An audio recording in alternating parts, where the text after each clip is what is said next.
और ये दुनियादारी की रीत है, तो उनमें होड़ लगी हुई कि वो उससे अच्छा दिखाने की कोशिश करते, बनने की कोशिश नहीं करते।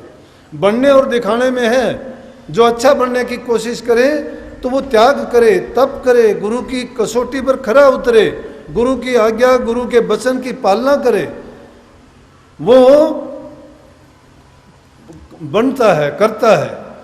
लेकिन जो दिखाने की कोशिश करता है वो बनता नहीं है। वो बाहरी रूप से तो दिखाने का प्रयास करता है, लेकिन अंदर से उसकी भावना वो नहीं होती। जब इंसान की अंदर से भावना नहीं होती है, बाहर दिखावा उसका कभी न कभी उजागर हो जाता है वो। लेकिन जो सच्चा होता है, गुरु का शिष्य होता है, तो गुरु उसको पहचान लेता है। तो निजामुद्दीन औलिया ने भी एक दिन समय पाकर क्या किया कि एक दिन अपने शिष्यों से कहने लगे कि चलो भाई हम घूम के आते हैं। शिष्यों को लेके बाजार में गए। दुनियादारों की रीत है, वो जब देखते हैं, खुद चाहे वो कैसा भी काम करते हैं, कोई बुरा नहीं है, चाहे वो कितना भी बुरा हो, लेकिन उसके बारे में नहीं सोचते मैं क्या करता हूँ। लेकिन कोई महापुरुष अगर कुछ करता हुआ भी दिखाई देगा तो भी उस पर 1000 उंगलियां उठेगी। दुनियादारी के लोग थे, उन्होंने देखा कि आज तो पीर साहब बाजारों में घूमते हैं।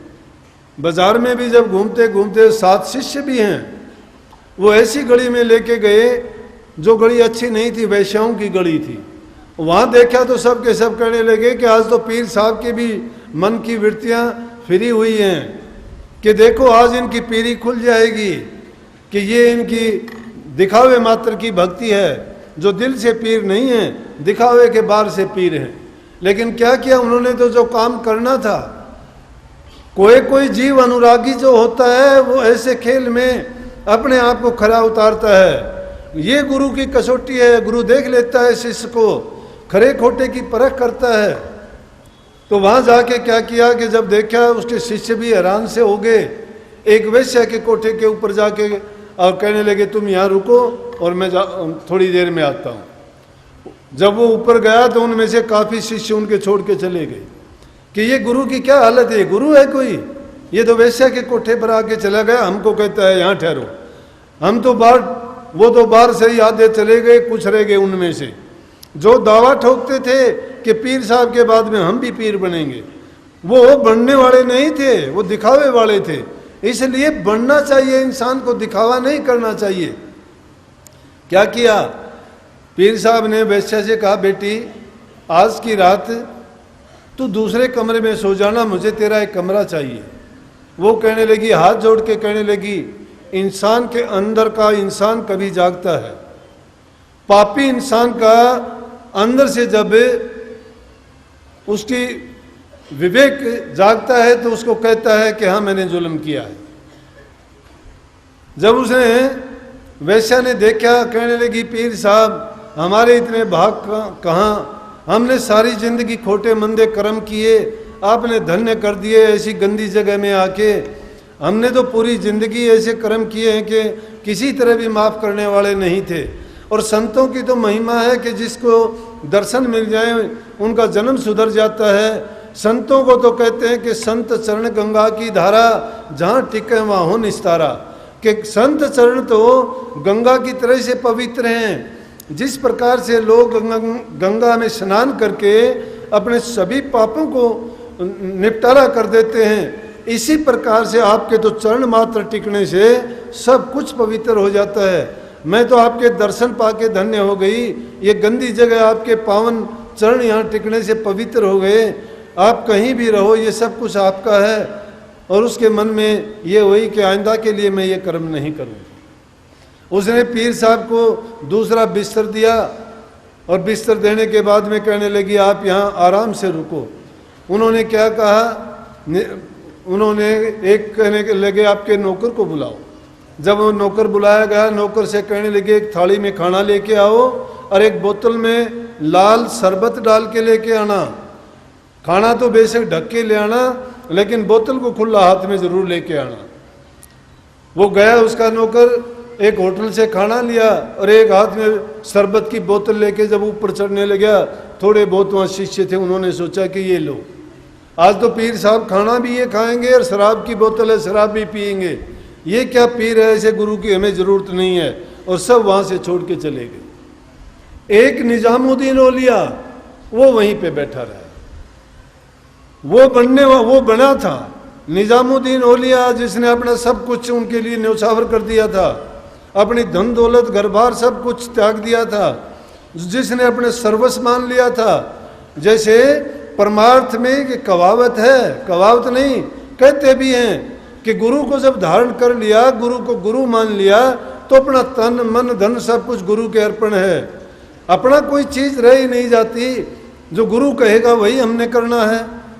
लेकिन जिन्होंने अपना जीवन कामयाब किया, इस रास्ते पर अनेकों ऐसे उदाहरण आपको मिलेंगे कि जो गुरु के हो गए, उन्होंने कभी उनमें नुक्ताचीनी नहीं की। ये गुरु की कसौटी है, गुरु परीक्षा लेता है। अगर शिष्य उसमें कामयाब हो जाता है तो धन्य हो जाता है, एक पल में निहाल कर देते हैं। कबीर साहब ने कही है कि बात बड़ी है अटपटी और झटपट लखे न खोए, जो मन की खटपट मिटे तो चटपट दर्शन हुए। दर्शन करने में कोई मुश्किल नहीं है। कोई कहता है कि महाराज जी मुझे वो अंदर वाले नूरी दर्शन करवाओ। नूरी दर्शन करने के लिए आप उसके काबिल बन जाओ, एक पल में करवाऊंगा। उसके काबिल बन के दिखा दो, एक पल की भी अगर देरी हो जाए मेरे पास आना।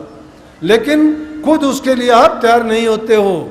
उसके लिए तैयार होने के लिए आपको मेहनत करनी पड़ेगी, तप करना पड़ेगा, त्याग करना पड़ेगा, कष्ट झेलने पड़ेंगे, परीक्षा देनी पड़ेगी, गुरु की कसौटी पर खरा उतरना पड़ेगा। अगर इतना भी तुम्हें संशय है मन में और भ्रम पैदा हो जाता है, एक बार भ्रम पैदा हो गया तो वो तो कभी सदियों तक नहीं मिटता, इस उम्र में तो मिटना दूर की बात है। लेकिन ये तो इस कलयुग में संतों ने कितनी दया इस जीव पे करके बताई है कि इस युग में तो जो जीव सच्चे दिल से सिर्फ बुराइयों को छोड़ के और परमात्मा के नाम को अगर सुमरण मात्र भी कर लेगा तो भी जीव का कल्याण हो जाएगा। लेकिन हम तो इतना करने के लिए भी तैयार नहीं हैं। हम तो उसके लिए भी यही चाहते हैं कि हे महाराज कृपा करना, आप ही कर देना, मेरा तो भाई गुरु कैसे कर देगा। गुरु ने जो करना था, गुरु ने आपको वो दौलत सौंप दी है। दौलत तुम हाथ में लिए फिरते हो और कहते हो कि मेरे पास फलां चीज़ नहीं है, मैं उस चीज़ को कैसे लूँ, उसको मैं कैसे खरीदूँ। अरे तुम्हारे पास वो हुंडी है जिसको कहीं भी कैश करा सकते हो। उस नाम को लेके कंधे छोरा और नगर टेंडोरा, तुम्हारे पास दौलत है। भिखा साहब कहते हैं भिखन भूखा को नहीं, सब कह पल्ले लाल, गांठ खोल पर क्या नहीं इसविद भय कंगाल। वो दौलत आप सबके पास है, लेकिन गांठ खोल के नहीं देखते हो। आप बाहरी दुनिया में भागे फिरते हो, बाहरी दुनिया के जो चीज पदार्थ हैं उनके लिए आपकी भाग दौड़ है। उस वस्तु के लिए जिस दिन तुम्हारी भाग दौड़ होगी, आपको किसी से मांगने की, किसी से कहने की या किसी के मोहताज बनने की जरूरत नहीं रहेगी। वो तो अंदर में बैठा हुआ आपको बुलाता है कि आओ आओ, लेकिन हम उस गली में झांकते ही नहीं हैं। और जब झांकने का अवसर आता है तो कभी कोई हमें संसारी चीज़ की खाज हो जाती है, कभी कोई तकलीफ हो जाती है, कभी कोई बीमारी हो जाती है। उनके बहाने ढूंढते हैं और उस रास्ते से भटक जाते हैं, छोड़ देते हैं उसको, आलस करते हैं, प्रमाद आ जाता है, नींद आ जाती है। अच्छे भोजन के लिए हम या दूसरी चीज़ों के लिए अपने मन के कहे में जो वो चाहता है वैसा करते रहते हैं। कभी भोजन अच्छा लगा, कहीं घूमना अच्छा लगा, तो कहीं आपको आराम पसंद आया, तो कभी कोई बहाना। और ये बहाने लगा लगा के हमने इस कीमती वक्त को जो एक एक पर लाख लाख लाल की है वो गंवा दी। सुन ले अनजान तेरा होत मूल नुकसान, छोड़ निज ज्ञान कहाँ फिक्र करे माल की। बड़े बड़े छत्रधारी तेजवंत रूप भारी, गए छोड़ छोड़ हाथी घोड़े रथ पाल की। 4 दिन का जीवना विचार देख लाभान, होएगा हैरान जब हाक पड़े काल की। बिरथा बिताओ ना अटल अमोल सांस, एक एक पल जात लाख लाख लाल की। एक एक पल की कीमत लाख लाख लाल के बराबर है। क्या हम कभी सोचते हैं कि मेरे जीवन की क्या कीमत है? क्या कभी सोचते हैं हम कितने कीमती समय को गुजार रहे हैं? ये उन लोगों से पूछ के देखो कि जिन्होंने ये वक्त गुजार के और अंत समय में शिकायत जब उनकी जबान पर आई और उन्होंने कहा कि जो काम करना था, जिस वक्त हमें कोई बताने वाला था, चेताने वाला था, उनकी बातों को हमने नहीं समझा, हम नहीं माने। अगर उन बातों को मानते तो ये कष्ट नहीं झेलना पड़ता। अरे हमें तो रोग हो जाता है तो भी गुरु के पास, पैर में दर्द है ठीक करो, सर में दर्द है ठीक करो, पेट में दर्द है ठीक करो, नौकरी नहीं मिलती दिलाओ। अरे ये चीज़ें तुम्हारे अपने कर्म की हैं। पढ़ोगे, शर्म करोगे, मेहनत करोगे, तुम्हें मिल जाएंगी वो चीज़ें, मुश्किल नहीं है। उसके लिए भी तुम दूसरे की तरफ क्यों ताकते हो? आदमी कर्म करो, मेहनत करके दिखाओ। जो चीज़ तुम करना चाहते हो, इंसान में वो ताकत है जो किसी जीव में नहीं है। और फिर भी ये इंसान अपने आप को भेड़ का बच्चा माने हुए जीवन बर्बाद करता जाता है। क्या किया पीर साहब ने? उस बोतल को तो रख लिया, खाना खाना नहीं था। वो कहने लगी जी भोग लगाओ, कहने लगा बेटी खाना मुझे नहीं खाना, ना मुझे शरबत पीना, मेरा जो काम था वो मेरा काम हो चुका होगा। जब नीचे जाके देखा तो अकेले निजामुद्दीन औलिया बैठे हुए थे वहाँ। कहने लगे निजामुद्दीन और सब कहाँ गए? बोला जी और तो सब चले गए। बोले आप क्यों नहीं गए? कि मुझे कोई ठिकाना है ही नहीं। इसीलिए तो रामदास के साथ भी हुई थी। अमरदास जी ने 70 बार चबूतरे बनवाए थे गुरु की कसौटी। कहने लगे चूतरा बनाओ, सब के सब बनाने लगे। कहने लगे तोड़ दो इसको। तोड़ने के बाद बोले दूसरा बनाओ, दूसरा बनाया, बोले इसको भी तोड़ो, अच्छा नहीं है।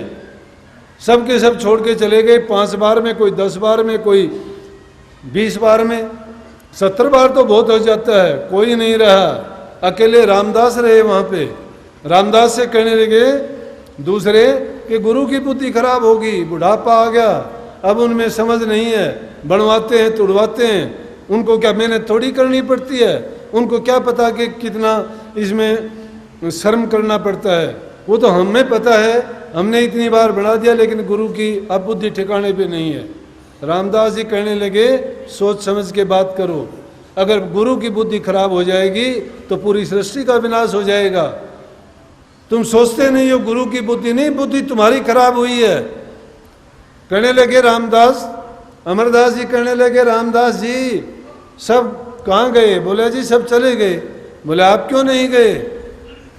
क्या काम है ये चबूतरे का तोड़ना और बनाना?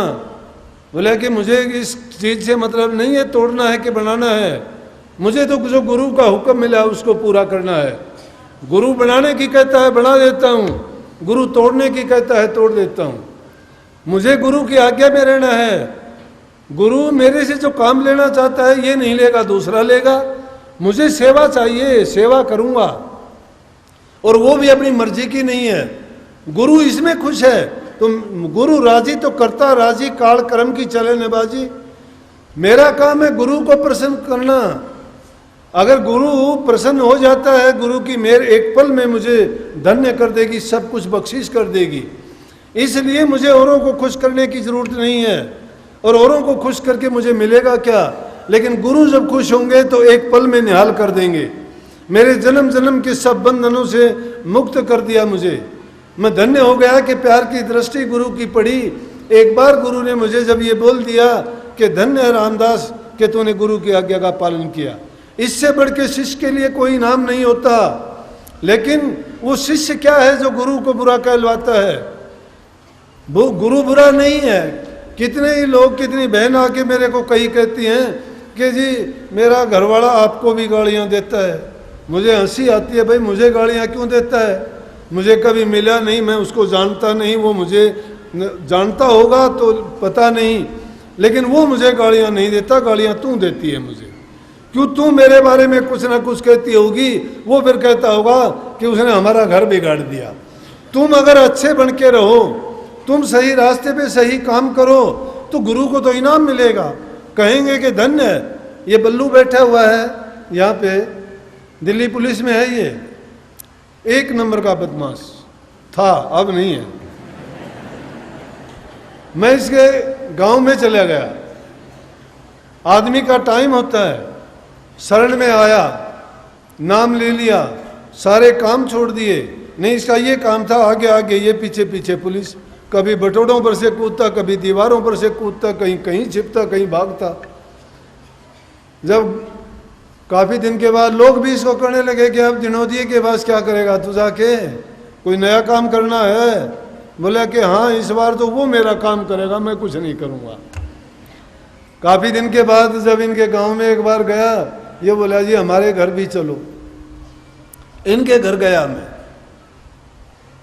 घर गया तो इसका बूढ़ा बाप मेरे पैर पकड़ के कहने लगा वाह भाई वाह दिनोदिया, धन हो तू, जुग जुग तेरी औलाद के खेड़े बसियो, मेरे बेटे ने सुधारनिया कोई नहीं था।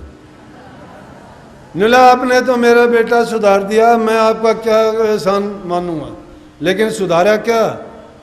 इसको कोई पुलिस में के कोई चपड़ासी भी नहीं लगाने वाला था। दार्जिलिंग गए हुए थे, वहाँ काफ़ी पुलिस वाले थे साथ में, तो वहाँ खड़े खड़े कोई बात हुई, बात होते हुए मैं कहने लगा, मैं बोला भाई पुलिस वाले एक तरफ होना, मैं वो बात बताता हूँ, मैंने तो नहीं किया, मेरे साथ तो गुरु की ताकत रहती है, वो काम करती है मेरा, मैं नहीं करता कुछ, मैं जानता भी नहीं, लेकिन मैं गुरु के निमित्त जब होके करता हूँ ना, गुरु साहब की ताकत मुझे हर पल, हर घड़ी, हर अवस्था में, नींद में, जागृत में, सपन में, सुसुप्ति में हाजिर नाजिर रह के ऐसे काम करती है कि क्या बताऊं मैं देखता ही रह जाता हूं उनकी लीला को मैं देखता रह जाता हूं। पूछने तक का मौका नहीं, कहने तक का मौका नहीं देते, उससे पहले कर देते हैं। तो लेकिन ये बताता हूं कि जो इंसान सच्चा होके आएगा उसका सब कुछ हो जाए। इतिहास बने हुए हैं, किताबों में लिखी गई वो ऐसी ही बातें हैं। तो वहाँ खड़े हुए थे, मैं कहने लगा भाई ये पुलिस वाले एक तरफ हो जाओ। अब वो पुलिस में भी नहीं, वो यूं ही खड़ा। मैं बोला तू भी इस तरफ हो जा, तू भी पुलिस में है। बोला मैं तो पुलिस में हूँ नहीं महाराज ने कैसे कह दिया। वो 1-1.5 साल के बाद पुलिस में लग गया, अब दिल्ली पुलिस में है। अब वो कहता है नवला जी आप तो खुदा हो, आपने बिना लागे ही कह दिया था पहले कि तू पुलिस में, आज मैं पुलिस में हूँ। भाई गुरु जो चाहे तो क्या से क्या नहीं कर दे। गुरु में वो ताकत है, अरण्य से चंदन कर दे, सींख से सतीर बना दे, वो तो निर्धन को गद्दी दिलवा दे, बांझों के पुत्र जमा दे, जहाँ कहीं घास नहीं होता हो वहाँ मोती पैदा कर दे। लेकिन करवाने वाले में ताकत होनी चाहिए, गुरु की कसौटी पर टिकने वाला होना चाहिए। गुरु ने जो भी उस कोई बात बोली है उस बात पर इतबार करके देखना, तुम अपने मन के अंदर उस बात को टिका लेना कि गुरु ने मुझे ये बात कही थी। अगर उस बात का तुम्हें फल नहीं मिले तो फिर मुझे आके कहना कि आप मिथ्या बात कहते हो। मैं ये बात अपने मन की तो कहता नहीं हूँ कभी भी, ना मुझे ये बातें आती हैं। जो बातें मैं आपको बताता हूँ ये सीधी गुरु महाराज की तरफ से मुझे जो प्रेरणा मिलती है, जो वो मेरी जबान से बुलवाते हैं, मैं भी उन बातों से हैरान हूँ और वो बात सत्य होती है।